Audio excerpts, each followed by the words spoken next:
안녕하세요. 사연 읽어주는 남녀입니다. 오늘도 와주신 여러분 감사드리며 그럼 오늘의 사연 소개해드리겠습니다. 안녕하세요. 전 20살이고 경기도에 살고 있어요. 한겨울이 되니까 집에 가는 시간이 빨라지네요. 전 한창 나이이지만 집에 있는 것도 참 좋아합니다. 집엔 제가 가장 사랑하는 사람이 있거든요. 20살짜리가 벌써 결혼이라도 했냐고요? 아니요. 전 할머니랑 둘이 살고 있습니다. 세상에서 제일 사랑하는 사람이 우리 할머니예요. 오늘은 집에 가다가 잠깐 마트에 들렸어요. 할머니 입으실 따뜻한 조끼를 샀습니다. 가볍고 따뜻한 걸로 엄청 고민해서 샀어요. 왜 돈 썼냐고 혼나겠지만 전 할머니에게 뭐든 다 해드리고 싶습니다. 사실 저한텐 고민이 하나 있어요. 우리 할머니는 주무실 때도 눕지를 않으세요. 의자에 앉아서 쪽잠을 주무시죠. 그래서 등이 꼽추같이 굽은 모습입니다. 할머니 조끼를 산 것도 날이 추워지니까 이불이 흘러내리면 밤새 춥잖아요. 난 따뜻한 아랫목에서 이불 덮고 자는데 할머니는 추우실 것 같아서요. 우리 할머니 고집은 정말 대단합니다. 할머니, 여기 되게 따뜻해. 여기 와서 누우세요 좀. 의자에서 무슨 잠을 주무신다고 그래요. 우리 은수만 따뜻하게 자면 되지. 할머니는 괜찮아. 여기서 이렇게 자는 게 편해. 의자가 편하긴 뭐가 편해? 이불도 자꾸 흘러내리잖아. 겨울이라 공기가 찬데 할머니 감기 걸리면 어떡해? 손녀딸이 사준 조끼 입으니까 하나도 안 추워. 할머니 걱정은 말고 너나 푹 자. 사정도 해보고 화도 내봤지만 할머니의 잠자리는 결코 바뀌지 않았어요. 낡은 플라스틱 의자에 앉아서 허리를 구부정하게 굽히고 주무십니다. 전 아주 오랫동안 가족은 할머니 한 분으로 알았어요. 그런데 얼마 전 아빠가 살아 계시다는 걸 알게 됐죠. 상상도 못했는데 정말 충격이었어요. 게다가 할머니가 결코 누워서 잘 수 없는 이유도 알게 됐고요. 오늘은 우리 할머니한테 들은 얘기를 해보려고 합니다. 안녕하세요. 전 올해 66되는 은수 할머니입니다. 부끄럽지만 제 이름은 선녀예요. 선녀와 나무꾼 할 때 그 선녀요. 이번 생에서 전 2명의 나무꾼과 함께 살았네요. 말하자면 재혼을 했다는 얘기입니다. 첫 번째 결혼은 악몽과도 같았어요. 폭력 남편 사이에 딸 하나가 있었는데 결혼 생활은 비극으로 끝났죠. 20살 때 같은 동네 살던 5살 많은 남자와 엉겁결에 결혼이라는 걸 하게 됐습니다. 같이 살아보니 언행이 거칠고 술만 마시면 폭력을 쓰고 도박까지 하더라고요. 결혼하고 나서야 그 못된 버릇을 알게 됐어요. 첫날 밤에 덜컥 임신을 해서 결혼을 물을 수도 없었죠. 어리석게도 자식을 보면 나아지겠지 그런 생각을 하면서 버텼습니다. 10달이 지나 딸을 낳았지만 남편의 폭력은 멈추지 않았어요. 20대 초반 꽃다운 나이에 전 두려움에 떨면서 살아야 했죠. 하지만 딸이 있어 버틸 수 있었어요. 우리 지영인 메마른 제 삶에 담비 같은 아이였습니다. 방긋방긋 웃는 아기 얼굴을 보면 시름이 다 사라졌어요. 지영아, 엄마 해봐. 엄마? 옳지, 잘하네. 우리 지영이 금을 준들 바꿀까, 은을 준들 바꿀까. 온 우주를 줘도 절대 안 바꿀 우리 애기. 엄마가 사랑해. 전 남편에게 딸을 봐서라도 정신 차리라고 애원을 했지만 역부족이었어요. 남편은 시도 때도 없이 저한테 화풀이를 했죠. 멍을 가리기 위해 보자기로 얼굴을 싸매고 다닌 적도 많았습니다. 제발 딸이 더 크기 전에 남편이 변하기만을 바랐어요. 동네 사람들도 다 저를 불쌍하게 여겼죠. 어느 날 집에 생활비가 뚝 떨어졌습니다. 두부 한 모 살 돈도 없어서 동네에 일감을 구하러 다녔어요. 마침 이웃 아줌마가 반가운 소식을 알려줬어요. 지영 엄마, 옆 동네에 하루 돈 벌러 가자. 배추 뽑는 일인데 그 밭주인이 아주 인심이 좋아. 일당 두둑하게 준대. 같이 갈 거지? 정말요? 근데 지영이가 혼자 있어서 애를 데려가면 밭주인이 싫어하겠죠? 내일 지영 아빠한테 하루 맡겨. 내가 대신 잔소리 좀 해줄게. 술 마시지 말고 딸 좀 보라고. 지영 엄마 창거리 살 돈도 없는 거지? 같이 가서 돈이라도 벌자. 그 밭주인 눈에 잘 들면 일 계속 줄 거야. 갈 거지? 전 가는 게 내키지 않았습니다. 돈도 필요했지만 4살 된 지영이를 맡길 데가 없었어요. 남편은 한 번도 딸을 봐준 적이 없었습니다. 다음 날 아침 남편은 그날따라 멀쩡해 보였어요. 일찍부터 세수하고 앉아 TV를 보더라고요. 그리고 저한테 배추밭에 일하러 다녀오래요. 동네 아줌마한테 들었다면서요. 그럼 나 다녀올게요. 지영이 잘 봐야 해. 아직 애기라 혼자 집 밖에 나가게 하면 안 되는 거 알죠? 회생 잔소리가 그렇게 많아. 아예 얼른 가서 돈 벌어와. 저기, 오늘은 술 안 마실 거죠? 나 후딱 다녀올 테니까 집에서 지영이 잘 봐요. 했던 말 또 하는 거. 제일 싫어하는 거 몰라? 그럴 거면 가지 마. 나도 확 나가버릴 테니까. 알았어요. 화내지 말아요. 지영아, 엄마 일하고 올 테니까 집에 가만히 있어야 돼. 알겠지? 딸은 엄마 어디 가냐고 자기도 데려가라고 막 울었습니다. 저는 딸한테 사탕 얘기를 했어요. 과일맛 사탕인데 지영이가 한번 먹어보고는 계속 사달라고 했었죠. 집에 사둔 게 다 떨어진 지 꽤 됐었습니다. 아가, 엄마가 오늘 돈 벌어오면 과일 사탕 사줄게. 정말이야? 그럼 많이 사놓고 지영이 심심할 때 하나씩 까먹으면 좋겠지? 예쁜 딸은 제 말을 알아듣고 고개를 끄덕끄덕했죠. 그렇게 4살 된 딸을 두고 저는 일을 하러 갔어요. 밭주인은 인심이 아주 후했습니다. 일을 다 마쳤는데 밥까지 먹고 가라고 해서 맛있게 먹었죠. 받은 돈으로 슈퍼에 들러 사탕이랑 먹을 걸 사고 우리 집 골목까지 왔는데 갑자기 숨이 확 막히는 것 같았어요. 전 남편이 코 고는 소리만 들어도 알았습니다. 술을 마시고 잠든 게 분명했어요. 불길한 예감에 전 들고 있던 봉지를 팽개치고 집 안으로 뛰어들어갔죠. 아가, 지영아, 엄마 왔어. 이상하다. 왜 목소리가 안 들리지? 지영아! 미친 듯이 딸 이름을 불렀지만 어디서도 딸은 보이지 않았습니다. 남편은 부엌에서 소주를 마시고 잠들어 있었고요. 전 미친 사람처럼 온 집안을 헤맸죠. 뒷간, 다락방, 창고까지 뒤지고 또 뒤졌어요. 진땀이 나고 심장이 터질 것처럼 뛰었습니다. 전 남편을 잡아 흔들어 깨웠어요. 말해, 우리 딸 어딨어? 지영이 어디 갔냐고? 당신 술 취했어? 언제부터 술 마셨어? 지영이는 어디다 놓고? 남편은 술에 깨지도 못해서 별일 아니라는 듯 말하더라고요. 몰라. 졸린데 왜 깨워? 지가 알아서 찾아오겠지. 전 순간 눈이 뒤집혀서 미친 사람처럼 남편을 패고 옷을 쥐어 뜯었죠. 완전히 이성을 잃고 말았어요. 이게 정신 나갔나? 미쳤어. 그래, 나 미쳤다. 4살 배기를 어쩌고 술에 취해 잠이 들어. 넌 사람도 아니야. 내 딸 어딨어? 내 딸 내놔.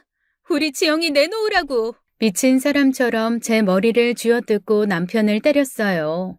획 돌아버린 절 보고 남편은 겁을 먹었는지 집을 나갔고 전 미친 사람처럼 딸을 찾아 돌아다녔습니다. 온 동네가 발칵 뒤집혔어요. 지영아, 아가, 지영아. 곧 있으면 밤인데 우리 지영이 좀 찾아주세요. 4살 아기가 혼자 어디서 헤매고 있을지 몰라요. 제발 우리 딸 좀 찾아주세요. 전 맨발로 머리를 풀어헤친 채 미친 사람처럼 딸을 찾아다녔습니다. 피눈물을 흘리고 가슴을 쥐어뜯으면서 온 동네를 다 뒤지고 옆 동네며 산이며 저수지까지 싹 다 뒤졌는데도 우리 딸은 흔적도 찾을 수 없었어요. 사는 게 아니었죠. 그냥 숨만 붙어 있었던 것 같았어요. 지영이가 보고 싶어 가슴이 저미는 것만 같았습니다. 피가 마르는 한 달이 지나가고 경찰이 찾아와서 이렇게 말했죠. 남편이 저수지에 빠져 죽었다고요. 전 정상적인 반응을 하기 어려웠어요. 남편이 죽었다는데 눈물 한 방울 안 흘리고 멀거니 쳐다보고 있으니까 제가 미친 사람인 줄 알더라고요. 그래서 제가 그랬어요. 제가 옆 동네에 일 나간 사이 남편이 술 취해 자다가 딸을 잃어버렸어요. 꼭 한 달 전 그 인간이 4살배기 딸을 잃어버렸다고요. 술 마시지 말랬는데, 애 잘 보랬는데, 이제 그만 가세요. 그 인간이 죽던 말든 난 모르겠으니까 가시라고요. 지영아, 지영아. 친척들이 그 인간의 장례를 치렀지만 전 가지 않았습니다. 전 딸을 찾기 위해 먹지도 자지도 않고 갖은 애를 다 썼죠. 어쩌다 돈이 생기면 그걸로 전단지 만들고 여기저기 붙이면서 거지꼴로 다녔어요. 눈을 감으면 딸이 저를 찾는 목소리가 환청처럼 들렸습니다. 저는 미쳐갔고 세상은 회색빛이었죠. 그렇게 2년이라는 시간이 흘렀습니다. 한여름이었고 얼핏 들은 뉴스에서 폭염이라는 소리를 들은 것도 같았어요. 그날도 전단지를 붙이고 다니다 길에서 쓰러져 정신을 잃었습니다. 사실 그땐 그냥 죽는 게 소원이었어요. 더 살아서 무엇하랴 그런 생각뿐이었죠. 하지만 전 다시 눈을 뜨고 말았어요.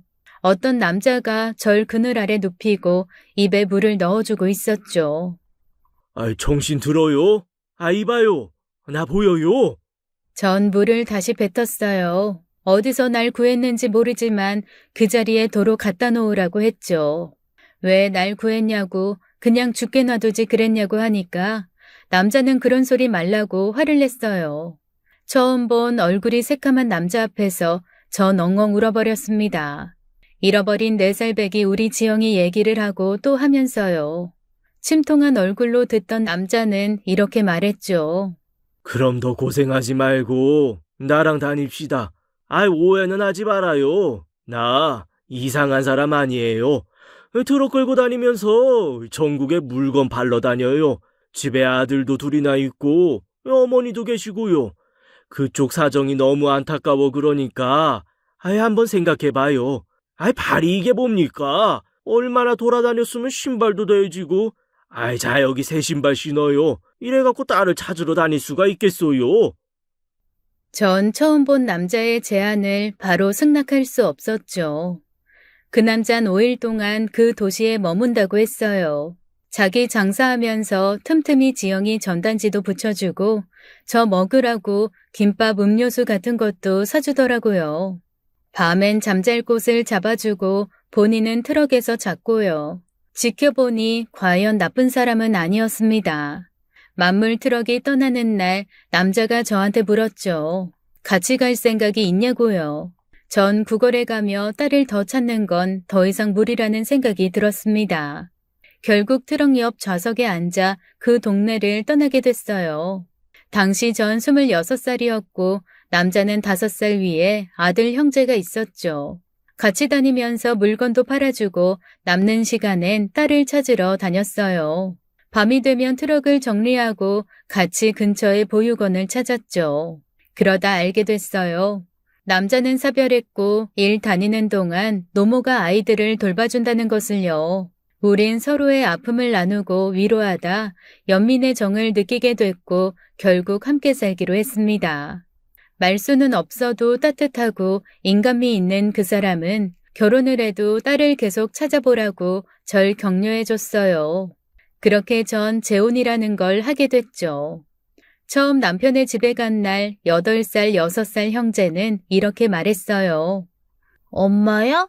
아니야, 임마. 그냥 아줌마야. 아줌마? 엄마 아니고? 난 아줌마가 엄마였으면 좋겠는데. 성현아, 두현아, 반가워. 우리 천천히 친해져 보자. 시간이 지나면 엄마라고 불러도 괜찮아. 그때부터 남편의 2 아이를 키우기 시작했죠. 하지만 어린 형제를 키우는 건 생각보다 훨씬 힘든 일이었어요. 무엇보다 첫째가 말썽이 심했죠. 반항도 심하고 나쁜 짓만 골라서 하더라고요. 반면 둘째는 저를 잘 따랐어요. 엄마 하면서 곧잘 정을 붙였고요. 하지만 둘째는 지능에 좀 문제가 있었습니다. 그런 둘째를 첫째는 자기가 형이라고 끔찍하게 아꼈어요. 전 애들 보면서 살림하고 시어머니 모시고 틈틈이 제 딸 지영이도 찾으러 다녔습니다. 정신없이 살다 보니 10년이란 세월이 흘렀고 늘 인자하던 시어머니가 세상을 떠나셨어요. 어머닌 돌아가시기 전에 제 손을 꼭 잡고 이렇게 말씀하셨죠. 성현애비가 정말 선녀를 데려왔구나. 이름이 선녀라더니 너처럼 마음 고운 애는 처음 봤어. 내가 죽더라도 애미야. 성현애비랑 우리 손주들 잘 부탁한다. 미안하고 고맙다. 어머님의 빈자리는 훨씬 컸고 당시 고등학교 2학년이던 큰아들 성현이는 더 삐뚤어졌습니다. 이미 그때도 사고란 사고는 다치고 중학교 때부터 여기저기 전학을 다녀야 하는 신세였죠. 그나마 의지했던 할머니가 한 줌의 제가 되는 걸 보고 성현인 처절하게 울었어요. 한없이 까칠해져서 제가 다가가면 상처받은 짐승처럼 발톱을 세웠죠. 위로 같은 거 하지 마요. 나한테 할머니는 엄마나 마찬가지였어. 아줌마가 오기 훨씬 전부터 할머니가 우릴 키워줬다고. 아줌마가 한 게 뭐가 있는데 왜 엄마 행세야? 성현이 너 이 자식. 아니 말 조심하라고 했지. 어디서 눈을 부릅뜨고 대들어.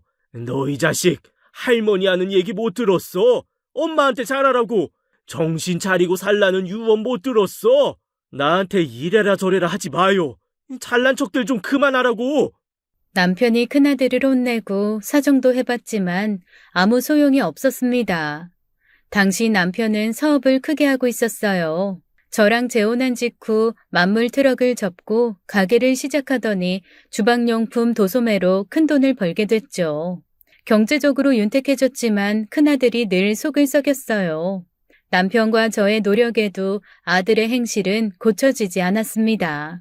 10년이 흘러도 성현인 절 아줌마라고 부르고 막 대했죠. 대신 둘째 아들 두현이와는 둘도 없는 사이가 됐고요. 큰아들 걱정이 많던 남편은 몸에 이상을 느껴 병원에 가게 됐고 청천벽력 같은 소식을 듣게 됐어요. 암이 재발된 거였죠. 당시 전 45이었고 남편은 50이었습니다. 10년 전 남편은 암 진단을 받고 1년 동안 치료한 끝에 완치 판정을 받았어요. 그걸로 암은 끝인 줄 알았는데 또다시 재발을 한 거였죠. 그때보다 상황이 더 안 좋았습니다. 온몸에 암세포가 전이돼서 말기라는 거였어요. 남편과 저는 부둥켜 안고 울었습니다. 여보, 당신 잊었어? 10년 전에도 열심히 노력해서 완치 판정 받았잖아. 경험 있으니까 더 잘할 거야. 당신이 용기 잃으면 안 돼. 성현이 두현이 군대 가고 장가 가는 것까지 봐야지. 여태 고생만 시키고 행복하게도 못해줬는데 이게 무슨 날벼락인지 모르겠다. 선녀야, 미안하다. 정말 미안해. 그리고 남편은 저한테 뜻밖의 사실을 알려줬어요. 저한테 상가 건물을 남겼다고 하더라고요.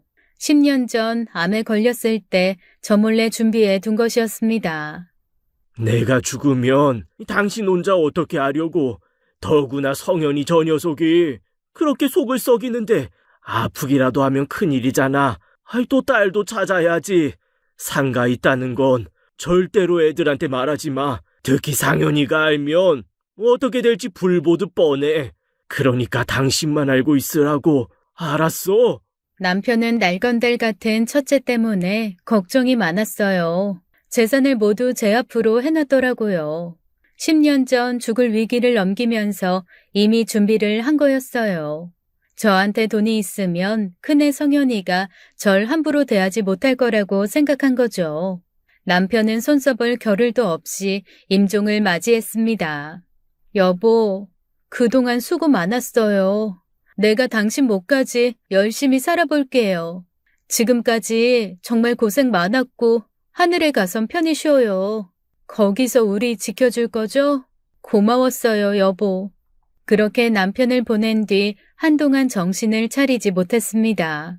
쓰러진 절 구해주고 늘 든든하게 곁에 있어주던 남편의 빈자리는 너무 컸어요.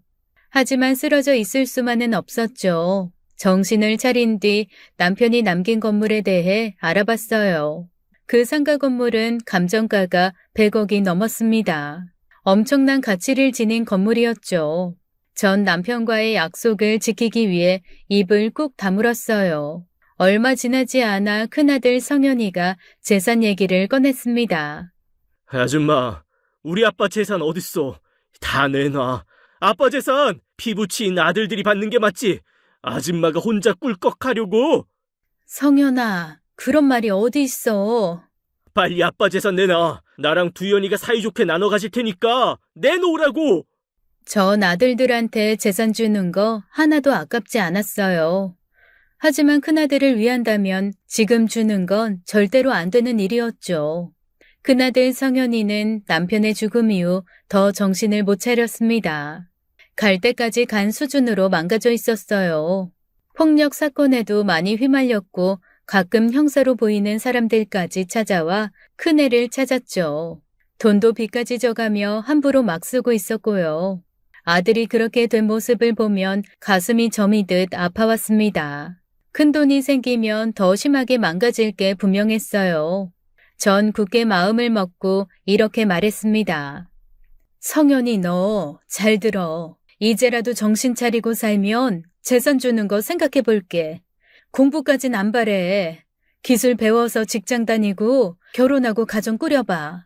사고 안 치고 평범하게 사는 모습 보여주면 그때 재산 줄게. 이 아줌마 웃기네. 내가 평범하게 안 산 게 뭐가 있는데. 주제 넘는 소리 말고 우리 아빠 재산이나 내놔. 말로만 아낀다 어쩐다 하지 말고 당장 내놓으라고. 지켜보던 둘째가 형을 말렸습니다. 형, 그러지 마. 엄마한테 왜 그래? 엄마 많이 아팠어. 이러면 엄마 속상해. 둘째 두현이는 절 무척이나 따르고 좋아했어요. 정이 많은 아이라 형도 참 좋아했고요. 성현이도 동생이라면 자기 목숨처럼 아꼈습니다. 성현이와 저 사이에 두현이가 늘 다리 역할을 해줬어요. 형은 왜 엄마를 아줌마라고 불러? 엄마잖아. 우리 여태까지 키워줬잖아. 엄마는 무슨... 야, 우리 엄마 따로 있어. 이 아줌마는 그냥 아줌마고 우리 엄마는 친엄마야. 우리가 어렸을 때 돌아가신 엄마가 진짜 엄마라고. 너 머리 좀 컸다고 형 말 안 들을 거야? 그래도 형, 이건 너무 심하잖아. 그런 대화를 들을 때면 가슴이 찢어지게 아팠습니다. 큰애는 막말도 아주 모질고 차갑게 했어요. 아줌마, 솔직히 말해봐.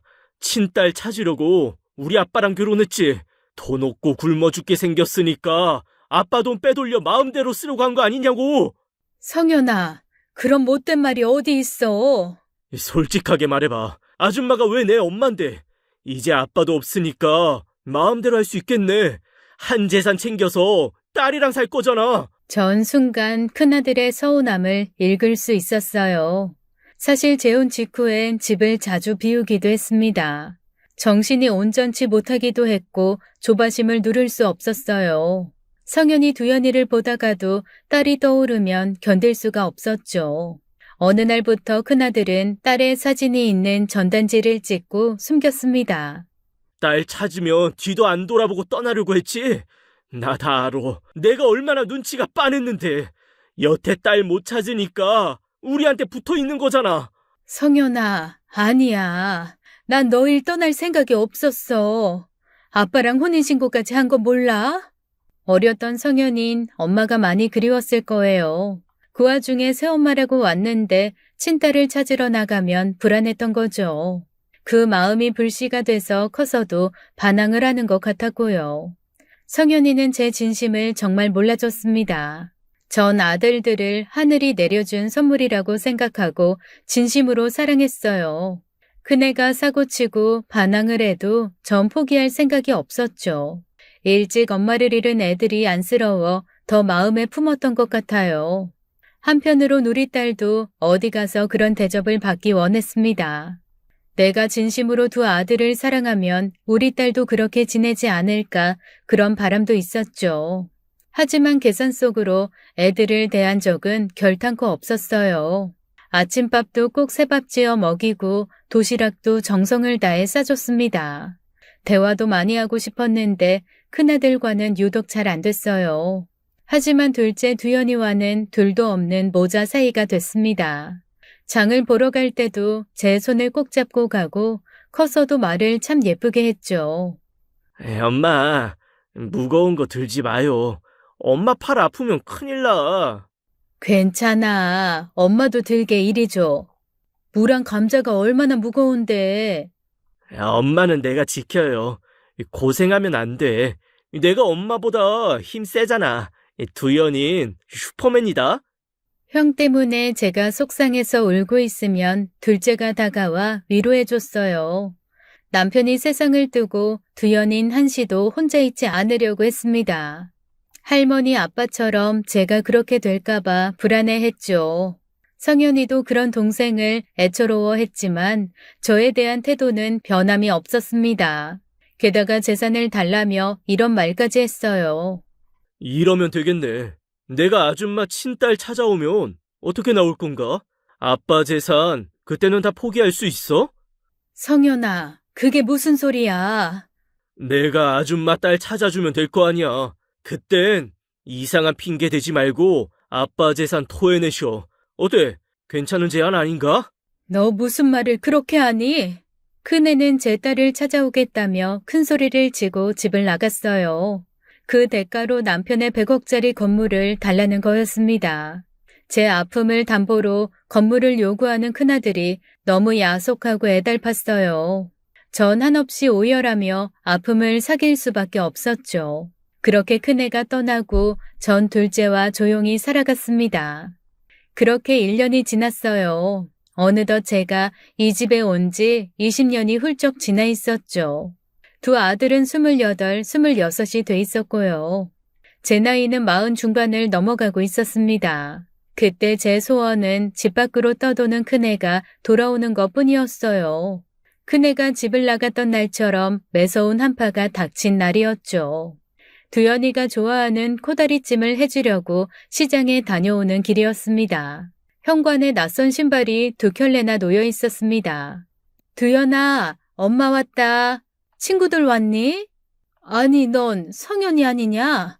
전 뜻밖의 손님을 보고 놀라 자빠질 뻔했어요. 큰아들이 어떤 아가씨랑 함께 거실에 있더라고요. 성현인 인사도 없이 다짜고짜 이렇게 말했죠. 제 옆에 있는 이 여자 자세히 좀 봐요. 아는 얼굴 아니에요? 뭐라고? 진짜 못 알아보는 거예요. 제 옆에 있는 여자 어머니가 그렇게 찾던 딸인데 못 알아보겠어요? 너 지금 무슨 말을 하는 거야? 충격적인 말을 듣고 전 주저앉아 버렸습니다. 제가 얼이 빠져 있으니까 그 아가씨가 저한테 뭔가를 내밀었어요. 제가 기차역에서 발견됐을 때 발찌에 이런 게 달려 있었대요. 이게 단서가 될 것 같아서 목걸이로 만들어서 하고 다녔어요. 전 아가씨가 내민 목걸이를 자세히 살폈습니다. 목걸이엔 작고 동그란 10원짜리보다 작은 금속이 달려 있었어요. 잃어버린 딸에게 발찌를 만들어줬던 기억이 선명했죠. 발찌에 작은 금속을 달아뒀는데 거기에 못으로 딸 이름을 새겨뒀어요. 박지영.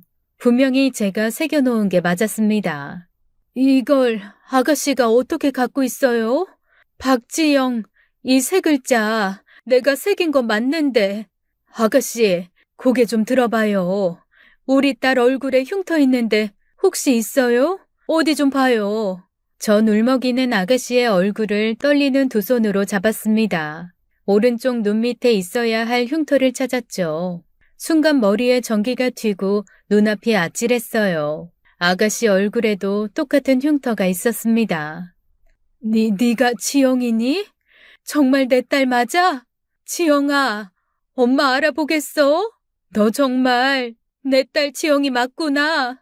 전 딸을 안고 오열하기 시작했어요. 4살 때 남편 때문에 잃어버린 제 딸이 분명했습니다. 전 이게 꿈인지 생신지 울면서도 믿기지가 않았어요. 철철 흐르는 눈물을 연신 닦으면서 딸의 얼굴을 보고 또 봤습니다. 얼굴을 마주보고 있는데도 꿈인지 생신지 알 수가 없었어요. 기억 속 4살이었던 딸은 많이 변해 있었습니다. 지영아, 미안하다. 엄마가 잘못했어. 그날 엄마가 배추 뽑으러 가지만 않았어도 우리 지영이 안 잃어버리는 건데. 지영아, 엄마 알아보겠어? 기억나? 아니요. 기억 안 나요. 근데 알겠어요.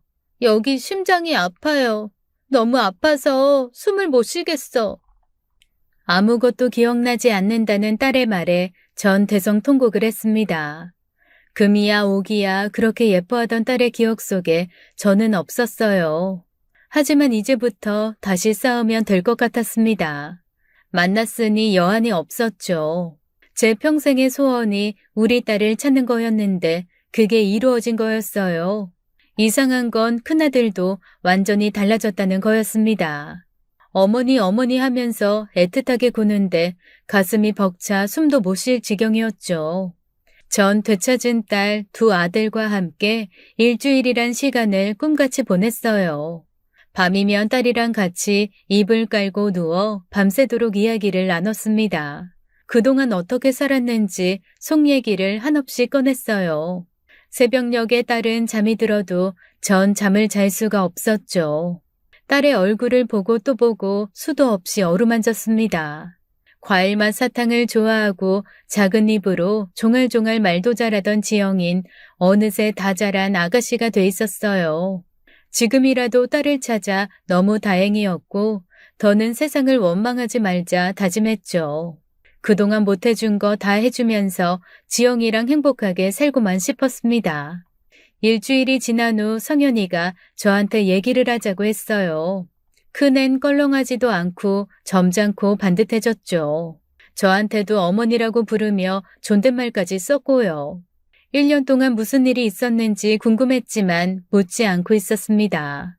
그런데 성현이가 먼저 말을 꺼냈어요. 어머니, 저 결혼할 여자가 있어요. 그래?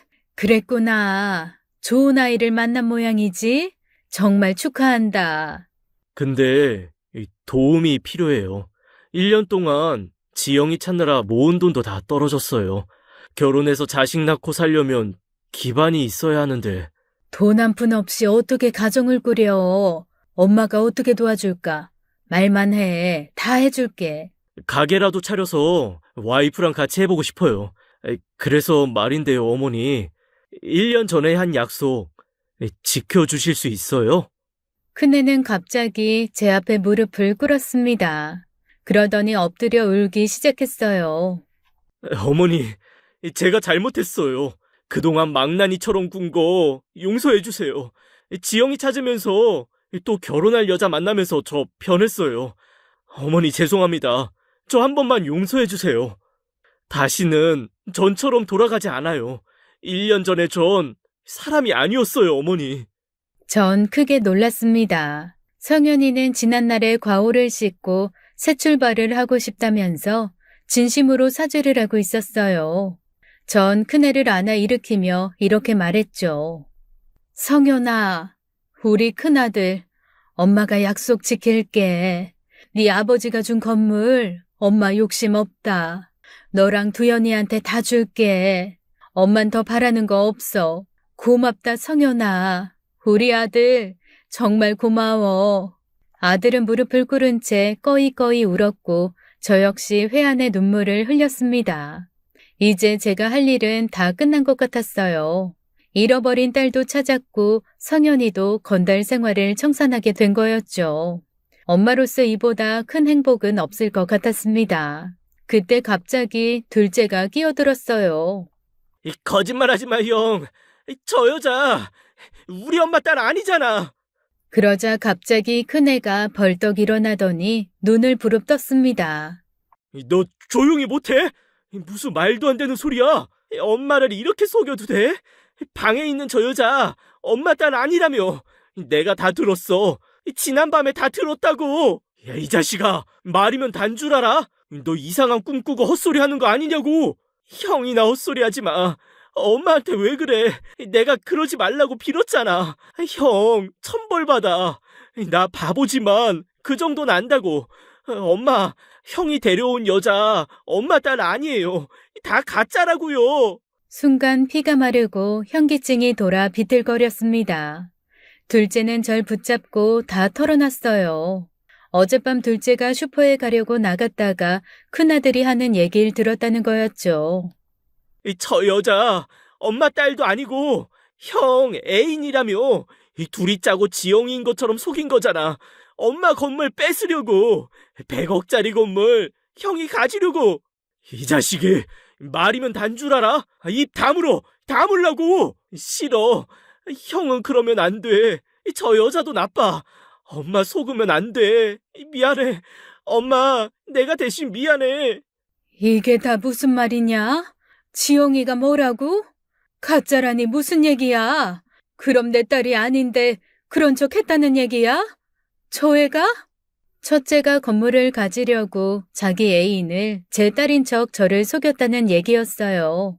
기막힌 연극의 전 쓰러지기 일보 직전까지 갔고 그 사이 성현이와 두현이는 몸싸움을 하기 시작했죠. 큰애가 동생에게 달려들어 입을 막으려 했지만 둘째는 몸부림치며 벗어나려 했어요. 형, 이건 아니야. 제발 이러지 말자. 진짜 엄마 딸은 저 여자 아니잖아. 엄마 딸 지영이는 지금. 야, 이 자식아, 입 다물지 못해. 제가 말릴 사이도 없이 성현인 동생의 입을 막으려다 강하게 밀어버렸습니다. 순간 쿵 하는 둔탁한 소리가 들렸고 눈앞의 상황이 슬로우 모션처럼 펼쳐졌어요. 두현인 형이 미는 바람에 작은 테이블에 발이 걸려 넘어졌고 그대로 TV장 모서리에 머리를 세게 부딪혔습니다. 둘째의 머리가 부딪힐 때 쿵 소리가 아주 크게 울렸어요. 바닥에 쓰러진 둘째의 몸이 축 늘어졌고 첫째의 경악하는 표정이 보였습니다. 두현아, 왜 그래? 야, 일어나봐. 두현아, 눈을 떠보라고, 이 자식아. 얘가 왜 이래? 두현아, 엄마야. 엄마 목소리 안 들려? 두현아, 정신 차려. 두현아. 하지만 사랑스러운 아들 두현이는 끝내 눈을 떼지 못했습니다. 26년 동안 형을 사랑하고 엄마를 끔찍하게 여겼던 둘째는 그렇게 숨을 거뒀어요. 믿기지 않는 현실에 몸부림을 치며 우는데 누군가 거실을 빠르게 달려나가 현관문을 여는 소리가 들렸습니다. 그때 경찰이 들이닥쳤고 제 딸인 척하던 여자애는 그대로 잡히고 말았어요. 큰 소란에 이웃이 신고를 했던 거였어요. 응급차에 실려간 두현인 사망 선고를 받고 영안실에 안치됐고 전 실성한 여자처럼 울 수밖에 없었습니다. 가슴으로 낳은 아들 두현이의 이름을 부르고 또 불렀어요. 무정한 하늘은 내 소중한 자식을 또다시 앗아가 버렸습니다. 이 박복한 팔자 한 줌의 모래처럼 흩어져 버리거나 흔적도 없이 사라져 버렸으면 싶었죠. 두현아, 한 번만 대답해줘. 엄마 이렇게는 못 살겠다. 너까지 잃고 엄마 어떻게 살라고. 두현아, 저승엔 엄마가 대신 갈게. 넌 돌아와. 대답 좀 해봐, 두현아. 두현이의 장례를 치르며 전 여러 번 정신을 놓았습니다. 물 한 모금 넘길 수 없어 쓰러지기를 여러 번, 두현이의 마지막 가는 길을 보기 위해 수액이란 걸 맞으면서 오열했어요. 그나마 위로가 된 건 하늘에 우리 두현이를 맞아줄 가족이 있다는 거였죠. 두현이 생모와 남편 그리고 시어머니까지 두 팔 벌려 둘째를 안아줄 것 같아 그거 하나는 마음이 놓였습니다. 남겨진 저는 앞이 캄캄했어요. 큰아들 성현인 살인죄로 잡혀가게 됐죠. 장례가 끝난 후 몸을 추스를 새도 없이 첫째를 찾아갔지만 만날 수가 없었습니다. 큰애는 접견을 거부하고 있었어요. 조사 과정 중에 성현이의 지난 1년간의 행적이 밝혀졌죠. 첫째는 집을 나가 정말로 제 딸을 찾기 시작했는데 처음부터 제 딸인 척했던 애인과 함께였대요. 여러 흥신소에 돈을 뿌렸고 1년 만에 제 딸을 정말로 찾은 거였습니다. 그러나 지영인 이 세상 사람이 아니었대요. 기가 막히게도 제 딸은 한 줌의 재가 되어 있었죠. 어느 기차역에서 발견된 지영인 한동안 고아원에 있었고 노부부에게 입양이 됐다고 했습니다. 양부모의 사랑을 듬뿍 받고 행복하게 살았고 이름만 들어도 아는 명문 대학에 입학을 했대요. 변호사를 꿈꾸던 지영인 하늘이 일찍 데려가 버렸어요. 새벽에 도서관을 가다가 뺑소니로 숨을 거두게 된 거였죠. 지영이를 친딸처럼 사랑으로 키운 노부부는 충격을 받아 1년 만에 나란히 눈을 감으셨고요. 납골당의 지영이와 양부모님이 나란히 안치됐고 친척들이 관리하고 있었습니다. 제 딸의 사연을 알고 큰애는 잠시 흔들렸지만 100억이라는 돈 욕심에 눈이 멀어 애인과 계획을 짰대요. 납골당의 사진을 보고 오른쪽 눈 밑에 흉터도 만들고 유골함 옆에 놓인 금속도 훔쳐서 목걸이를 만들었던 거였고요. 두연이가 그 사실을 알고 제 딸이 이미 죽었다는 걸 폭로하려고 할 때 큰애가 막으려 하다가 동생을 밀친 거였어요. 기막힌 얘기였습니다. 슬픔과 절망이 한꺼번에 밀어닥쳤어요. 그래도 어떻게든 큰애만큼은 살려야겠다는 생각이 들었습니다. 전 경찰을 붙잡고 호소했죠. 제 말 좀 들어보세요. 두연이 그렇게 된 거 사고였습니다. 그냥 어쩌다가 그렇게 된 거라고요. 우리 큰애 풀어주세요. 경찰 양반, 제 말 좀 믿어주세요. 어머니 마음은 알겠는데요. 범인이 다 진술했어요. 동생과 100억짜리 건물 나눠 갖기 싫어서 의도적으로 밀친 거라고 다 진술했습니다. 거기서 밀어버리면 어떻게 되는 것까지 다 예상했대요. 100억 자기가 혼자 꿀꺽하고 싶었다는데 그런데도 자식이라고 감싸고 싶으세요? 아니에요. 그런 거 아니에요. 성현이가 동생을 얼마나 아꼈는데요. 그거 다 거짓말이야. 절대로 그러지 않았다고요. 성현이는 거짓말을 하고 있었어요. 전 그날 그 장면만큼은 똑똑히 기억하고 있었습니다. 그건 우연한 사고였어요. 전 성현이에게 가기 전에 납골당에 들렀습니다. 깜찍한 4살이었던 딸은 사진 속에서 예쁜 아가씨가 돼 있었어요. 너무 기막히고 한스러워 하염없이 눈물만 흘렸죠. 전 딸이 좋아하던 과일맛 사탕을 꺼냈어요. 지영아, 내 딸아, 엄마 잃어버리고 얼마나 무서웠니? 얼마나 고생했어. 우리 애기 미안하다. 엄마 용서하지 마. 그리고 지영이 양부모님도 사진을 통해 볼 수 있었어요. 두 분의 자리엔 지영이와 찍은 가족 사진이 놓여 있었죠. 살아생전 우리 딸을 얼마나 예뻐하고 아끼셨는지 알 수 있었습니다. 너무 감사할 뿐이었어요. 전 예의를 갖춰 두 분께 인사를 드렸습니다. 고맙습니다, 어르신. 하늘에서도 지영이와 함께하고 계시죠? 고맙습니다. 저도 이곳에 숙제 마치고 따라갈게요. 죄 많은 엄마라고 지영이 안 보여주시면 안 돼요. 고맙습니다.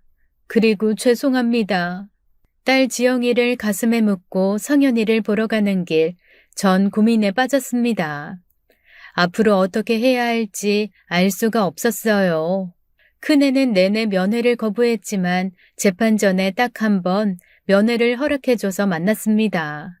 전 울며 따졌죠. 왜 거짓 진술을 했냐고요. 성현아, 내가 진술할게. 엄마 그날의 일 100번이고 1000번이고 말할 수 있어. 너 그러면 안 돼. 과실치사랑 계획한 범죄랑 형량 자체가 달라. 왜 그랬어? 왜 그런 진술을 했냐고. 엄마는 어떻게 살라고 그런 무서운 말을 해? 사실이잖아. 내가 두연이를 그렇게 만들었어. 이 두 손으로 밀쳤어. 내가 그런 거라고. 두연이 마지막 눈빛이 잊혀지지가 않아. 나 죄값 받아야 해. 이대로 나간다고 해도 제정신으로 못 산다고요. 큰애는 엄청난 죄책감에 시달리고 있었고 죄값을 다 받겠다고 했죠. 면회 시간이 끝나고 성현이 돌아서며 이렇게 말했습니다. 미안해요, 엄마. 아들은 모든 걸 포기한 것처럼 보였어요. 전 통곡을 하며 그곳을 나왔습니다. 우리 성현인 동생을 참 많이 아꼈어요. 두현인 남들과는 조금 다르게 태어나 늘 놀림받고 따돌림을 당했지만 언제나 큰애가 방패가 돼주었죠. 덩치 큰 형들한테 괴롭힘 당하는 동생을 보면 한달음에 달려가 대신 싸운 것도 성현이었어요. 둘 다 얼굴이 피투성이가 돼서 온 그날은 지금도 잊지 못합니다. 첫째는 늘 그랬어요. 동생 두현이는 자기가 지켜주겠다고 아무도 못 건드리게 한다고요. 그런 동생을 죽음에 이르게 했으니 죄책감을 이기지 못한 것 같았습니다. 결국 첫째는 무기징역을 받게 됐어요. 법정에서 선고가 내려지고 전 쓰러지고 말았죠.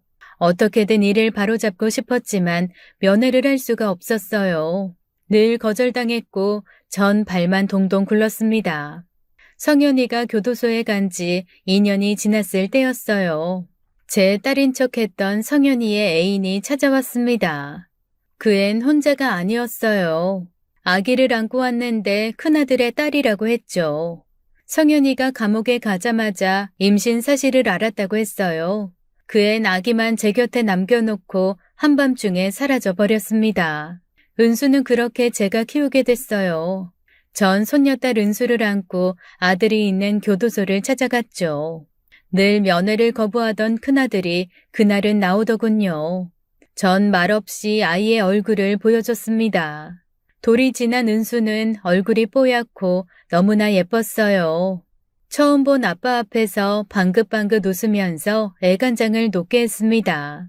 성현아, 딸 은수야. 봐, 네 코랑 입이 꼭 닮았지? 엄마가 키우게 됐어. 얼마 전에 그 아가씨 왔다 갔다. 어디로 가는진 말 안 하더라.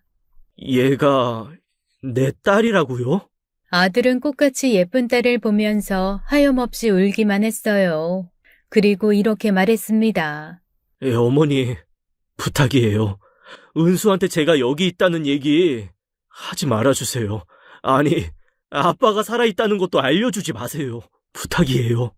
딸이 성인이 될 때까지 성현인 출소가 어려웠습니다. 아빠가 감옥에서 그렇게 긴 시간 있어야 한다는 걸 어린 딸한테 알려주고 싶지 않았을 거예요.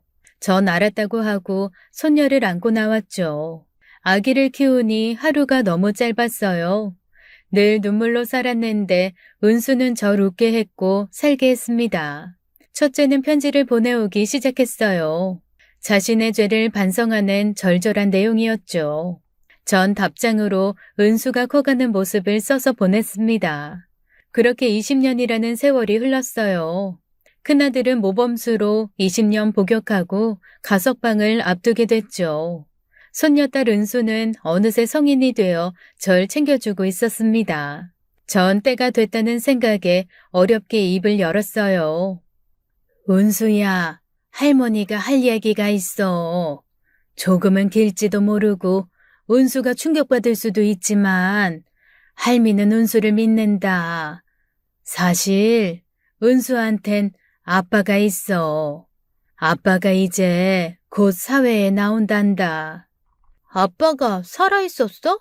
할머니가 그랬잖아. 나 어렸을 때 돌아가셨다고. 그건 사실이 아니야. 그동안 아빠 교도소에 있었단다. 어린 너한테 다 얘기할 수 없어서 여태 모르게 한 거야. 전 길고 긴 이야기를 어렵게 마쳤고 얼굴이 눈물로 범벅된 손녀에게 편지를 보여줬습니다. 아들이 자신의 죄를 깊게 반성하는 글이었어요. 20년 동안 한결같이 보내온 편지를 모두 손녀 앞에 풀어놓았습니다. 은수는 아주 오랜 시간 편지를 읽고 또 읽었어요. 그렇게 전 인생의 큰 숙제를 하나 마쳤습니다. 은수에게 살아있는 아빠, 큰아들의 존재를 알리고 나니 예순이 훌쩍 넘은 나이에도 새로 태어난 것 같았죠. 여기까지가 저희 할머니 이야기였어요. 할머니 손녀인 저 은수는 그렇게 20살이 넘어 아빠의 존재를 알게 됐습니다. 또 한 가지 할머니의 비밀도 알게 됐어요. 늘 의자에서 불편하게 주무시던 이유는 우리 아빠 때문이었습니다. 할머니는 아버지가 감옥에 간 후 의자에 앉아서 쪽잠을 주무셨어요. 자식이 감옥에 있는데 어찌 편하게 누워서 잘 수 있겠냐며 아들과 같이 벌을 받는 중이라고 말씀하셨죠. 사실 할머니는 편하고 풍족하게 사셔도 되는 형편입니다. 그만큼 부자지만 절대 과소비나 사치를 하지 않으셨죠. 손녀인 저한텐 부족함 없이 다 해주셨지만 할머니는 지독할 만큼 아끼셨어요. 옷도 낡아서 해질 때까지 바늘로 기워서 입으셨고 드시는 것도 최소한으로 드셨습니다. 꼭 수도하는 분처럼 사셨어요. 전 아빠에 대해 알게 된 후 할머니가 왜 그러셨는지 온전히 이해할 수 있었죠. 곧 아빠의 출소날이 다가왔어요. 할머니는 아빠를 만나러 같이 가자고 했지만 전 싫다고 했습니다. 어느 때고 마음의 준비가 되면 아빠를 만날 생각이었죠. 출소날 새벽 할머니는 혼자 길 떠날 채비를 하셨어요. 정말 할미랑 안 갈 거야? 할머니, 이번 한 번만 봐줘요. 평생 안 본다는 거 아니고 오늘만. 나 솔직히 조금 겁이 나. 조금 더 있다가 아빠 볼게요. 그래, 알았다. 집 잘 지키고 있어, 내 강아지. 거기 보자기 싼 것 좀 다오. 이거? 보통 감옥에서 나오면 두부 준비하던데 할머니는 왜 백설기야? 네 애비가 어려서부터 두부는 질색팔색했어. 대신에 이 백설기를 무척이나 좋아했지. 하얗고 네모난 게 꼭 두부를 닮지 않았니? 할미 다녀오마. 할머니는 새벽 일찍 출발하셨고 전 짐을 들고 할머니를 따라 나섰어요. 눈이 내리는 날이었어요. 한참 가다가 할머니는 걸음을 멈추셨죠. 깜빡하고 아빠한테 입힐 겉옷을 두고 왔다는 거였어요. 전 그 옷을 가지러 집까지 뛰어갔습니다. 밤새도록 내리던 눈송이가 굵어져서 시야가 가렸죠. 전 집에 가자마자 할머니 방 안으로 뛰어들어갔어요. 옷을 쇼핑백에 넣고 다시 길가로 나갔습니다. 그런데 절 기다리고 있어야 할 할머니가 보이질 않았어요. 쏟아지는 한방눈 속에서 전 당황하고 말았습니다. 그리고 알게 됐죠. 할머니가 있던 자리에 소복이 쌓인 눈을 보고 전 비명을 질렀어요. 할머니, 안 돼! 우리 할머니는 쓰러져 있었어요. 전 울부짖으며 소리를 질렀고 곧 구급차가 도착했습니다. 급히 병원으로 옮겼지만 할머니는 의식을 찾지 못하셨어요. 뇌졸중으로 쓰러지셨고 매우 위중한 상태였죠. 할머니, 나 이거 꿈꾸는 거지. 이럴 리가 없어. 할머니가 오늘을 얼마나 기다렸는데, 아버지 보러 간다고 얼마나 손꼽아 기다렸는데. 눈 떠봐, 할머니. 나 혼자 두지 마. 할머니, 제발. 그러나 사랑하는 할머니는 결국 숨을 거두셨어요. 신이 있다면 너무 가혹했어요. 그렇게 보고 싶어한 큰아들 마중도 못 가고 출소하면 입힐 겉옷도 건네지 못한 채 세상을 등지신 거였죠. 보자기 속에 쌓인 하얀 백설기는 차갑게 식어만 갔습니다. 전 심장이 떨어져 나간 것처럼 아프고 서러웠어요. 할머니가 불쌍해서 미칠 것 같았습니다. 곧 빈소가 차려졌고 제 아버지, 할머니가 그토록 기다리던 큰아들이 찾아왔습니다. 아버진 영정사진 앞에서 절을 하다 끝내 쓰러지며 절규하기 시작했어요. 통곡하고 오열하며 할머니를 부르고 또 불렀습니다.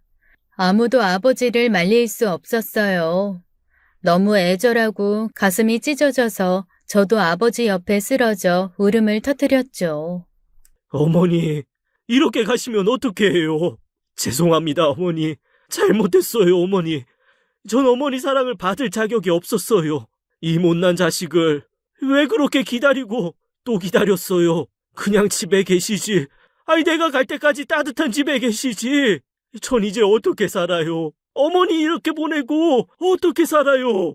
처절한 아버지의 고백에도 할머니는 아무런 대답이 없었습니다. 죽음은 할머니의 모든 걸 그렇게 앗아가 버렸죠. 한없는 슬픔에 잠겨 할머니의 장례를 치렀고 그 많은 유산은 다 저한테 오게 됐습니다. 젊은 제가 감당하기 어려울 만큼 큰 돈이었죠. 원래대로라면 이 유산은 아버지 몫이었어요. 하지만 돈 때문에 벌어진 비극에 아버진 결국 산으로 들어가셨습니다. 유산을 물려받는 문제로 몇 번 만났고 그 뒤 아버진 절 다시 찾지 않으셨죠. 처음 아빠라고 불렀을 때가 기억나네요. 아버지, 아빠, 저 은수예요. 네가 은수구나. 미안하다, 은수야. 이 애비가 돼서 면목이 없구나. 전 할머니가 떠난 집에 아버지가 와주길 바랬지만 아버지 면목 없다며 혼자 떠나셨어요. 그 마음 이해 못하는 것도 아니었지만 또다시 떠나버린 아버지가 많이 야속하고 미웠습니다. 아버지의 존재를 감춘 채 벌받듯이 살아간 할머니도 미웠고요. 자그마치 5년간 전 슬픔에서 벗어나지 못했어요. 하지만 영원히 그렇게 살 순 없었죠. 전 이사를 결심하고 짐을 정리하기 시작했습니다. 5년간 할머니 방조차 치우지 않고 고스란히 뒀었어요. 짐 정리를 하다 아버지가 할머니에게 보낸 편지를 다시 보게 됐어요. 가장 기억에 남는 건 할머니에게 진심으로 사랑한다는 말을 전했던 편지였죠. 어머니께 다시 없는 불효자가 또 이렇게 편지를 씁니다. 어머니라고 세 글자를 쓰면서도 전 가슴이 아픕니다. 좀 더 일찍 많이 불러볼 걸. 이 말이 뭐가 어렵다고 그렇게 피했는지 제 자신이 믿기만 하네요. 꼴통에다 말도 안 듣고 온갖 나쁜 짓을 일삼던 저를 어머니는 절대로 포기하지 않으셨죠. 8살 때 처음 어머니를 뵀을 때가 선명하게 기억납니다. 그날 두연이도 모르게 혼자 밖에 나가 웃었어요. 나도 엄마 있다. 나도 엄마가 생겼다. 그 말을 몇 번이나 했는지 모릅니다. 따뜻한 밥을 해주시고 새 옷을 입혀주고 머리를 쓰다듬어주는 어머니가 좋았지만 한편으론 두려웠어요. 친어머니처럼 갑자기 돌아가실까봐, 없어질까봐 겁이 나서 견딜 수가 없었습니다. 어머니가 잃어버린 딸을 찾겠다고 외출하는 날이면 가지 말라고 치맛자락에 매달리고 싶었어요. 어머니, 저는 불효자입니다. 사랑을 고통으로 바꾼 못 나빠진 사람이고요. 꼭 한 번의 기회가 더 주어진다면 그땐 어머니께 효도하고 싶어요. 곁에서 모시면서 어머니, 어머니, 여한 없이 부르며 살고 싶습니다. 제 딸 은수는 어머니의 사랑을 듬뿍 받고 예쁘게 크고 있네요. 못난 아빠는 오늘도 딸 이름만 한없이 불러봅니다. 제가 딸 앞에 아빠로서 당당히 설 수 있는 날이 올까요? 어머니, 제가 나갈 때까지 건강하셔야 해요. 꼭 건강하셔야 합니다. 불효자는 그것만 바랄 뿐입니다. 사랑합니다. 어머니. 편지를 읽고 또 읽으며 전 뜨거운 눈물을 흘렸어요. 그토록 할머니의 건강만을 바랬는데 아버지가 효도할 방법은 아예 없어져 버렸습니다. 시간이 흐르니 밉기만 했던 아버지에 대한 감정이 조금씩 허물어지네요. 전 곧 아버지를 만나러 갈 생각이에요. 아직 다 용서한 것도 아니고 무슨 말을 해야 할지도 모르겠어요. 하지만 더 이상은 아버지를 외면할 수 없네요. 사실 백설기 만드는 연습도 몇 번 해봤어요. 눈처럼 하얀 백설기를 만들어 아버지께 가보려 합니다. 여러분, 저 응원해 주실 거죠? 아버지의 남은 생 딸로서 따뜻하게 함께하고 싶네요. 제 이야기는 여기까지입니다. 긴 사연 들어주셔서 감사합니다. 오늘 사연 어떻게 들으셨나요? 뒤늦은 후회라는 말이 떠오르는 사연이었네요. 속으로는 어머니를 원하면서도 겉으로는 엇나가기만 했던 큰아드님. 본인의 행동으로 얼마나 큰 상처를 떠안아야 했을지 생각해보면 감히 그 상처의 깊이가 상상도 되질 않습니다. 조금만 더 일찍 철이 들었더라면, 아니 죗값이라도 제대로 받았더라면 효도할 기회가 여러 날 더 있었을 텐데 참 안타깝네요. 이제는 하늘의 별이 되어버린 가족들에게 속죄하는 마음으로 딸과 함께 행복 누리며 좋은 일 많이 하시며 사시길 바라겠습니다. 오늘도 끝까지 함께 해주신 여러분 감사드리며 저희는 다음 사연으로 돌아올게요. 감사합니다.